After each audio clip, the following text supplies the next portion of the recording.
இருக்கின்றார்கள்.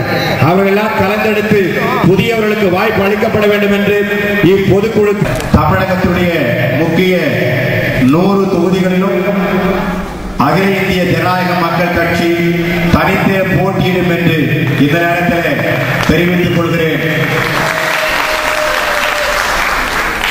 மிஸ்ரா கமிஷன் பரிந்துரை ஏற்று தனித்திருச்சியுள்ள எஸ்சி பட்டியல் சேர்க்க வேண்டும் என்று இந்த பொதுக்குழு தீர்மானம் நிறைவேற்றப்படுகிறது. தாழ்த்தப்பட்டவருக்கு தனி அமைச்சகம் இருப்பது போல கிறிஸ்தவர்களுக்கும் தனி அமைச்சகம் அமைக்க மத்திய மாநில அரசுகளை இப்பொதுக்குழு வலியுறுத்துகிறது.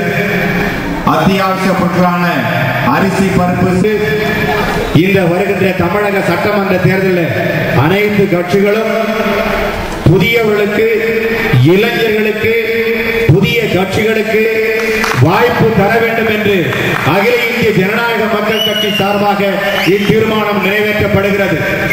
இளைஞர்கள் இந்த நாட்டின் எதிர்காலத்தை உருவாக்கக்கூடியவர்கள்.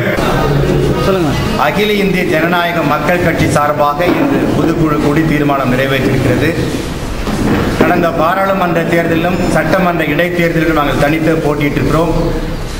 இப்பொழுது சிறுபான்மை கிறிஸ்தவர்களாக இருக்கின்ற எங்களுக்கு இதுவரைக்கும் அரசியல் அமைப்பில் அரசியல் கட்சிகள் முக்கியத்துவம் கொடுக்காத நிலையில் இருந்த இந்த கிறிஸ்தவ மக்களுக்கும் இன்றைக்கு மிகப்பெரிய அளவில் வளர்ந்திருக்கிற அகில இந்திய ஜனநாயக மக்கள் கட்சி எந்த பிரதான கட்சிகள் நாங்கள் விரும்புகின்ற தொகுதிகளை கொடுக்கிறதோ அந்த கட்சியுடன் கூட்டணி வைக்க தயாராக இருக்கின்றோம்.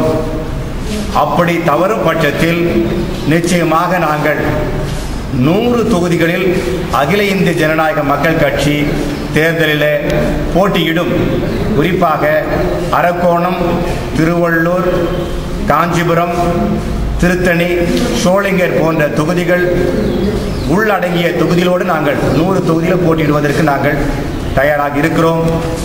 முஸ்லிம் மத சிறுபான்மை முஸ்லிம் இயக்கத்தை சார்ந்தவர்களுக்கு கடந்த கால ஆட்சியாளர்கள் முக்கியத்துவம் கொடுத்து அங்கீகாரம் கொடுத்து தொகுதிகளை கொடுத்தது போல இன்றைக்கு மத சிறுபான்மை கிறிஸ்தவ மக்களின் மூலமாய் வளர்ந்து வருகிற அகில இந்திய ஜனநாயக மக்கள் கட்சிக்கு முக்கியத்துவம் கொடுக்கின்ற அங்கீகரிக்கின்ற கட்சிகளுடன் நிச்சயமாக கூட்டணி வைப்போம்.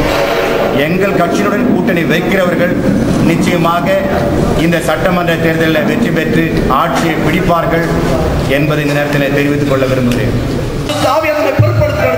நல்ல தீர்மானங்களை, நல்ல திட்டங்களை எங்களின் பாதுகாப்பை கட்டப்படுத்த நடத்த முடியாது. இயேசுவின் நாமத்தில் ஜெபிக்கிறோம் பிதாவே, ஆமென்.